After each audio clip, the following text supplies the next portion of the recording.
yawwa abinda nake so da kai ba da Allah ka shiga ciki tunda masu fiɗa sun gama sun kawo ragunan nan ka je ka gyara musu kar a bar mata da wannan aikin yawwa a sassara musu a gyara musu a kintsa komai da Allah a yi komai a cikin nutsuwa yawa to masha Allah abinda nake so da kai kenan. Alhaji ya zai da wannan abincin na bakin da kaga yanzu an zuba mutane amma kuma gashi abincin kuma yayi ragowa.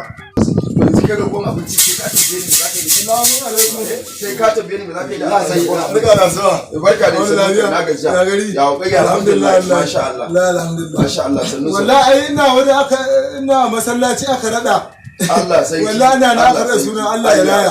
Allah ya raya shine nazo har gida in taya ka murna to masha Allah wallahi da nazo taya ka murna masha Allah masha Allah ya ka murna masha to sannu wallahi tallahi masha Allah ai na ji kai to ba sai an kada ba ai wannan gidan da ka gani ba a mana katakaura ba a bori ba a garaya ba a kalangu ba a komai nan gidan karatun alkur'ani ake yi a yi zikirori da na'ilu kuma za a sauke yawwa ba a yi wannan katakaura ka ji ko yawa ba a yi yawwa wannan gaskiya ne Alhaji nan daga Jalailu sai 20 ne sannan muke a nan ba wani ka cikola da muke a nan gurin kwarai ma ga masa da yaji ba za a baka ba gwarin zaka tafiya ko ka tafiya ka kawai shine to yanzu Alhaji ni da aka yi ma haihuwa na zo taya ka murna to tunda ka ce ba a kiɗa sallamanin tafi ni dan maka da tafi gidanmu dan gidan kada kamati in sallame ka oke dauki kuɗi in baka sai in je cikin wutan jahannama sai in dauka ko malamai na gaya maka suke karatun qur'ani in ba su inda zan dauka aljanna amma ba kai danka ta kaura ba in baka in je wuta in dauka ni uban me nan ba za a yi wannan ba haka kawai in dau kuɗi na in baka in je ran gobe kiyama ina dauka a cikin wuta ni malamai nake wai kuɗi na da almajirai yawwa to Alhaji kuma yau haka za a kare na zo da guntuwar yunwa ma amma ka sa yunwa ta koma kai ba an ce ka bari bane ni na rantse da girman Allah ya mu barin hali ya mutuwa na ji kana maganar nan gidan ba a kalangu ba a gurbi to ni ubani yana yankan kare ne ka ga na mu ne a wani karatun abin nan dan gidan kada kamati wallahi Allah ya ai zuwa mahallin da kai ma din mun san labari mun san da kudin ba su da karewa akwai da gaban kudin su ke karewa ya aje wani tumbin da keke sai ka ce rangan mace mai iyali wai shi alhaji mai maka to ni ka ce alhaji mai Lagos Allah ya je mu gure ne sai ka ce wai akuya a daki wallahi tallahi wai alhaji da baka gani ba na dade da girman Allah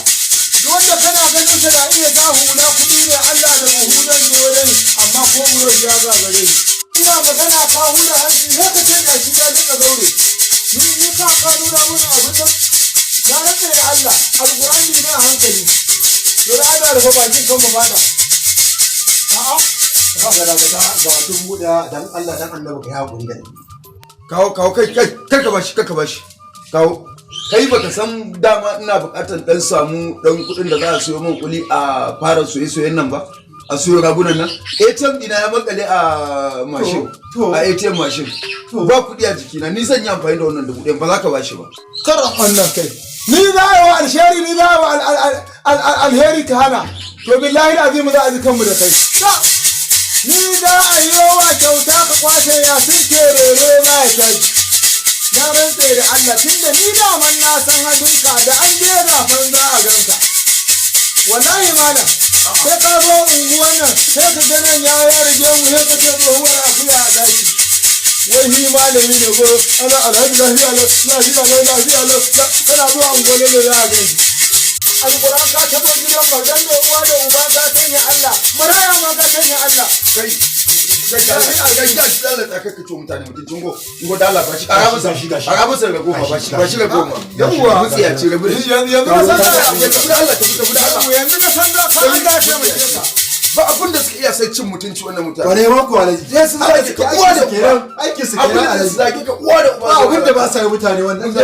na ba magana cewa wallahi What?